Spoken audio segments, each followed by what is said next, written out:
Olá, seja bem-vinda, seja bem-vindo ao Sessão Aberta, o podcast do Ministério Público Federal em São Paulo. Hoje a gente vai falar sobre a Lei de Segurança Nacional, uma lei da época da ditadura que vem sendo usada ainda hoje para embasar uma série de atos, como o inquérito das fake news no STF e os pedidos de investigação contra pessoas que expressam críticas ao presidente da República. A simples manifestação de uma ideia, qualquer que ela seja, pode mesmo representar uma ameaça à segurança nacional ou se trata do direito ao exercício da liberdade de expressão. Se a Lei de Segurança Nacional não deveria mais estar em vigor, por que o debate sobre a revogação dela também pode trazer riscos à democracia? Quem analisa essas questões com a gente é o Procurador Regional da República, Marcelo de Figueiredo Freire. Ele é coordenador do Grupo de Trabalho Interinstitucional de Defesa da Cidadania, ligado à 7ª Câmara do MPF.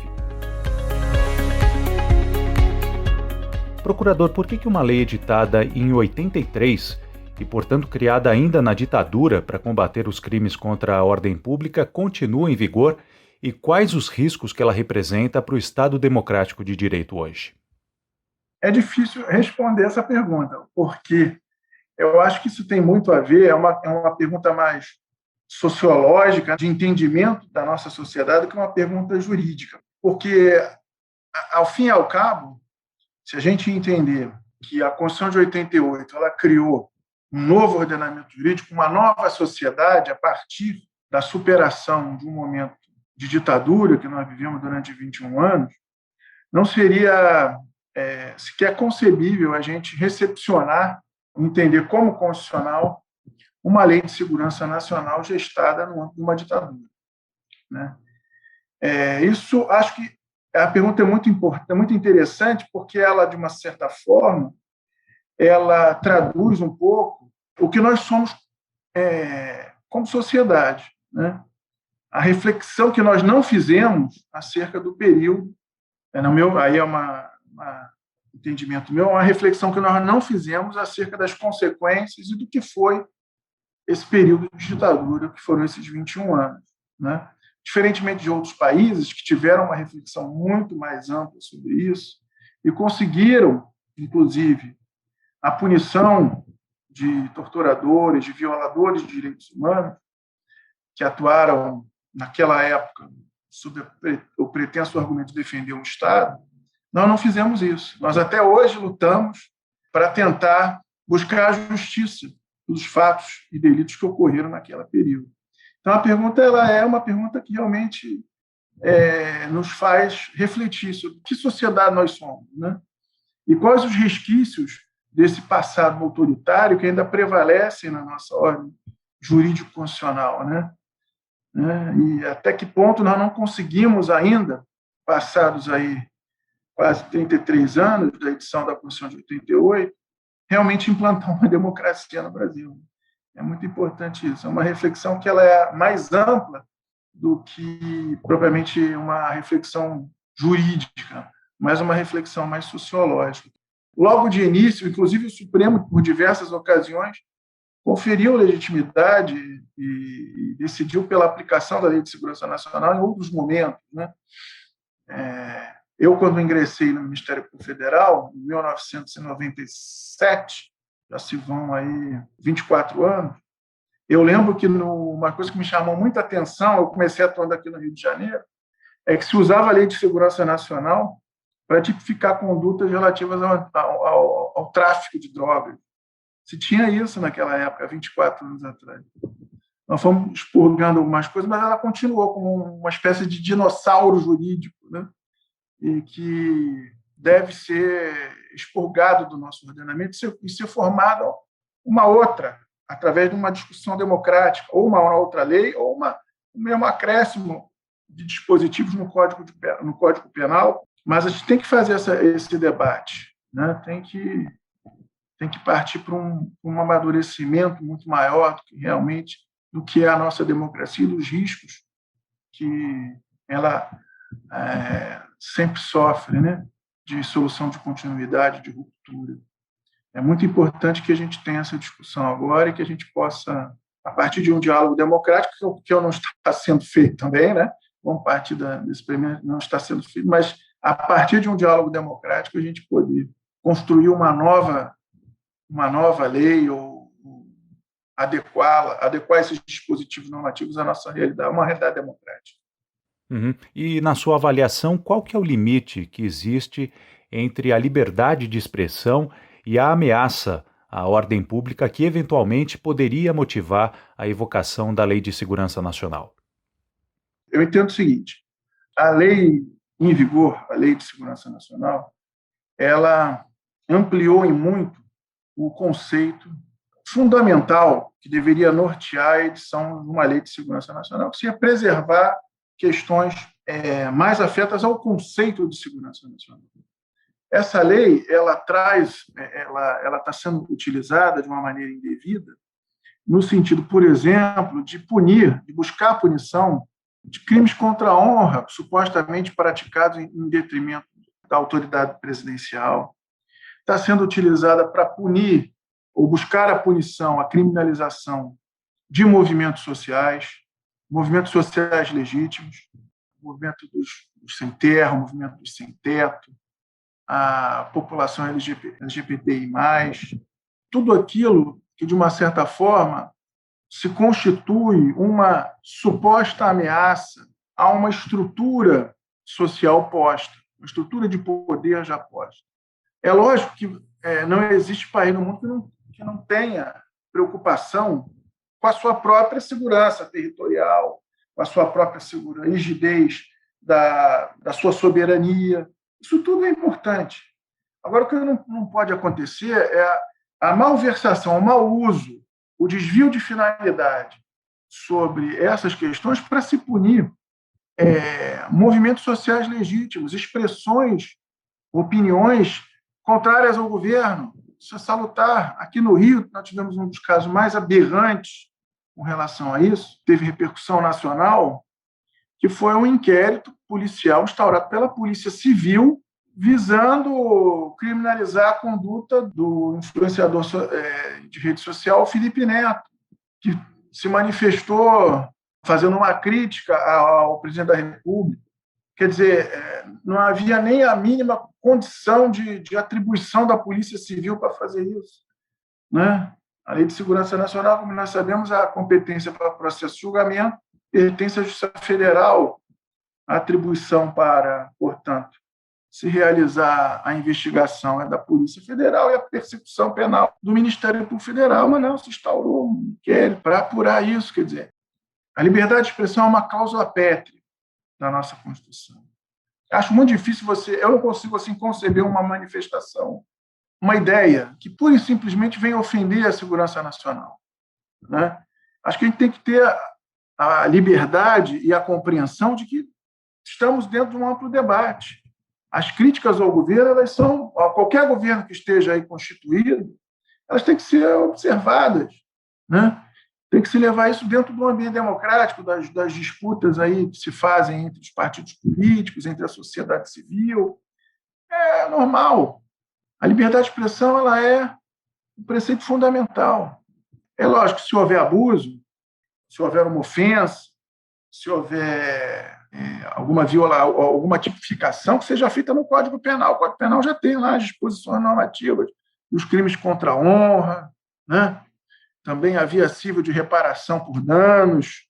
Já temos aí um arcabouço normativo suficientemente constituído, capaz de se coibir os abusos, dentro vamos dizer assim, de uma normatividade geral, né, aplicável a todos. A Lei de Segurança Nacional não é para isso, né? Ela não é para isso. Então, no nosso entendimento, o conceito de liberdade de expressão ele tem que estar sempre em primeiro lugar, como uma cláusula pétrea da Constituição, eventuais abusos combatidos dentro da normatividade geral do Código Penal e os excessos que, porventura, se constituem danos cíveis sejam colacionados dentro do âmbito da justiça comum, né? Não da Lei de Segurança Nacional. Tem que se partir desse princípio metodológico para a gente construir uma democracia, né? Cada vez mais difícil no Brasil. Uhum. O senhor coordena o Grupo de Trabalho Interinstitucional de Defesa da Cidadania, que tem se debruçado sobre diversas questões relacionadas à segurança pública, entre elas a Lei de Segurança Nacional e as alternativas a essa lei que estão em discussão. Antes da gente abordar as considerações do GT sobre esse tema, eu gostaria que o senhor falasse um pouco sobre o próprio trabalho desse grupo que o senhor coordena, que é uma iniciativa muito interessante, né, de interlocução entre as instituições públicas, como o MPF, e os movimentos sociais. Fazendo uma breve explicação aqui do nosso grupo interinstitucional de defesa da cidadania, ele foi criado no ano de 2019 a partir de uma iniciativa da 7ª Câmara de Coordenação e Revisão, na época coordenada pelo subprocurador-geral, Dr. Domingo Dresch. Ele surge a partir de um seminário que foi feito no Rio de Janeiro sobre a intervenção federal que houve na segurança pública do Rio de Janeiro. Esse seminário teve uma ampla participação da sociedade civil e, como decorrência das discussões travadas nesse seminário, foi constituído esse grupo interinstitucional, que visa, ao fim e ao cabo, discutir as questões afetas à segurança pública dentro de um ambiente que convivam as institucionalidades e representantes da sociedade civil. Na verdade, o que a gente pretende é discutir segurança pública a partir do primado da estrita observância dos direitos e garantias fundamentais. Que no Brasil, o conceito de segurança pública ele é o contrário. O discurso que geralmente a gente ouve por aí, o discurso de segurança pública é guerra. E na guerra não há regras. Na guerra vale tudo. Esse discurso é o discurso que desconstruiu o nosso sistema de segurança pública, que desconstruiu as nossas polícias, que permitiu que o desvio de finalidade, que a tortura, que a corrupção, que a interface cada vez mais frequente entre organizações criminosas e polícia se instalasse no Brasil. Esse discurso do vale tudo é um discurso que ele é a própria negativa da segurança pública, né? Mas, infelizmente, é o discurso que prevalece. Nós entendemos segurança pública, como um serviço público que tem que ser prestado de maneira igualitária para todos, com um olhar diferenciado para aqueles que vivem em territórios periféricos, que são mais pobres e que, ao fim e ao cabo, sofrem as consequências de uma política pública desastrada e que se baseia no enfrentamento. Então, a partir daí, é que se criou esse grupo, que hoje ele é coordenado pelo Ministério Federal, já que tivemos a iniciativa de constituir, e eu sou o coordenador, mas também integrado pela Defensoria Pública da União, pela Defensoria Pública do Estado do Rio de Janeiro, pela Ordem dos Advogados do Brasil, seccional Rio de Janeiro, pelo Mecanismo Estadual de Prevenção e Combate à Tortura do Rio de Janeiro, pelo Centro de Assessoria Popular Mariana Crioula, pelo Fórum Grita Baixada, pela Frente Estadual pelo Desencarceramento do Rio de Janeiro, pela Maré 0800, Movimento de Favelas do Rio de Janeiro, pela Rede de Comunidades e Movimentos contra a Violência e pela Iniciativa de Direito à Memória e Justiça Racial da Baixada Fluminense. Então, esse grupo, ele composto por representantes de instituições e representantes da sociedade civil, se reúne periodicamente para procurar interferir dentro do panorama da segurança pública do Rio de Janeiro em diversos segmentos, né, que vão desde os princípios fundamentais da Polícia de Segurança até questões outras, como desaparecimento forçado, como a questão da violação de direitos dentro do sistema prisional, como reconhecimento facial, temos trabalho também. Então, tudo que tem a ver com segurança pública, a gente procura trabalhar, seja remarcando reuniões com as autoridades, seja expedindo notas técnicas, já temos 11 notas técnicas, seja oficiando e produzindo população de conhecimento, né? Então, esse grupo ele tem esse viés. E eu acho muito importante, porque, ao fim e ao cabo, é um reconhecimento. Acho que isso falta uma autocrítica muito grande às institucionalidades, de que as instituições não são capazes de, sozinhas, angariar o conhecimento suficiente para interferir no ambiente de segurança pública. Eu tenho um outro grupo que eu trabalho também, que é o Grupo Estratégico, aqui no Rio.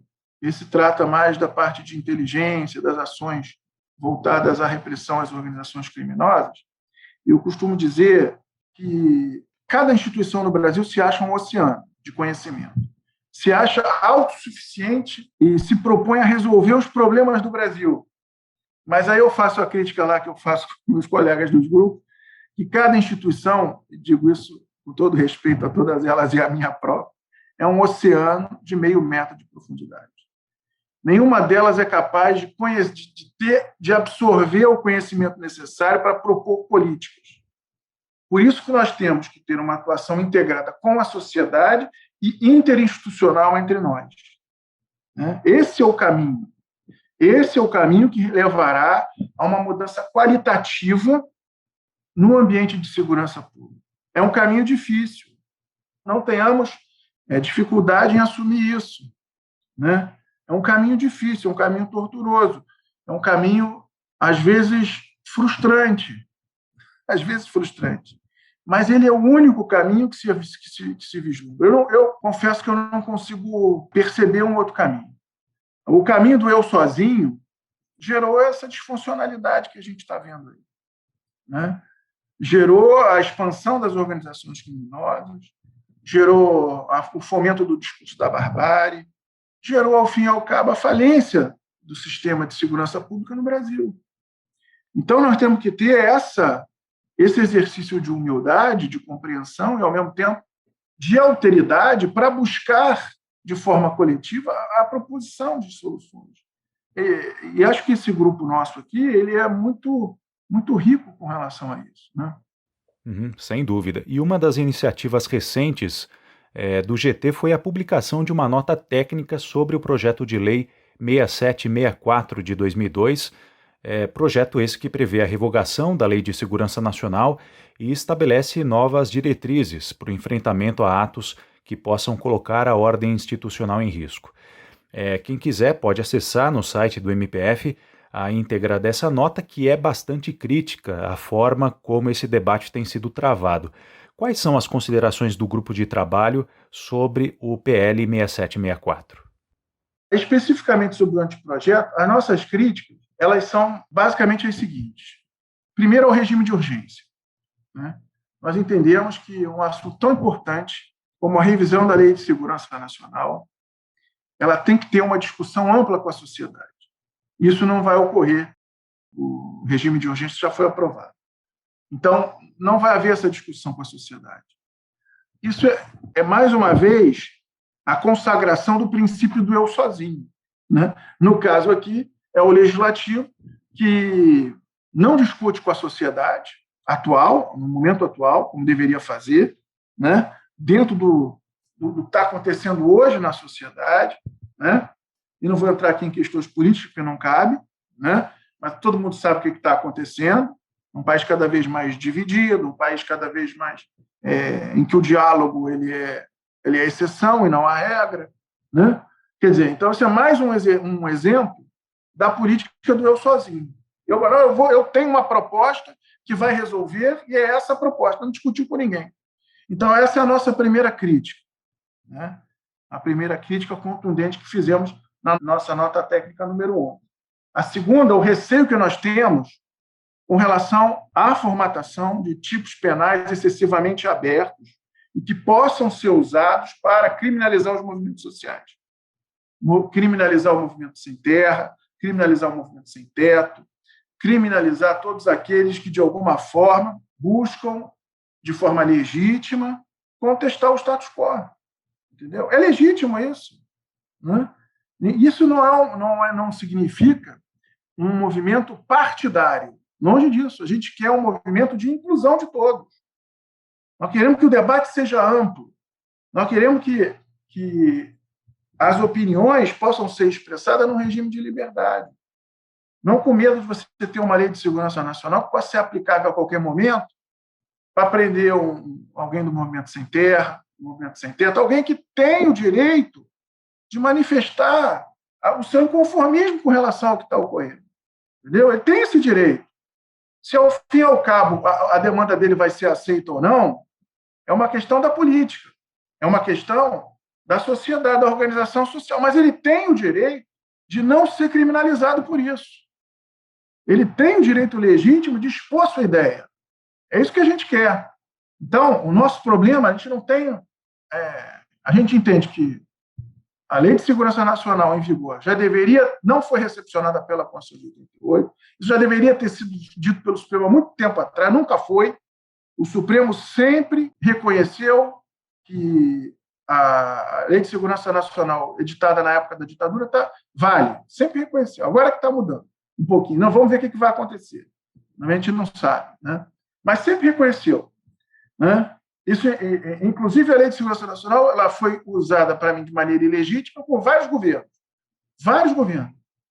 tentando buscar a criminalização de jornalistas, de pessoas que fizeram opiniões, emitiram opiniões que possam ter desagradado o status quo governamental. Sempre foi. Agora está um pouco mais, né? Está realmente há um abuso maior, mas sempre foi, né? Não é uma questão partidária, portanto. A nossa crítica é uma crítica abrangente. É uma crítica que pretende garantir o direito de todos emitirem suas opiniões e de poderem defender suas ideias. Se essas ideias, ao fim e ao cabo, vão ser absorvidas pela sociedade, é o processo político que vai resolver, não somos nós. Mas você não pode criminalizar esse tipo de conduta. Então, nossas críticas são essas. Essa foi a nossa conversa com o Procurador Regional da República, Marcelo de Figueiredo Freire. E nós estamos chegando ao final dessa edição do Sessão Aberta, um podcast produzido pela Assessoria de Comunicação da Procuradoria da República em São Paulo. Muito obrigado pela sua companhia e até a próxima edição.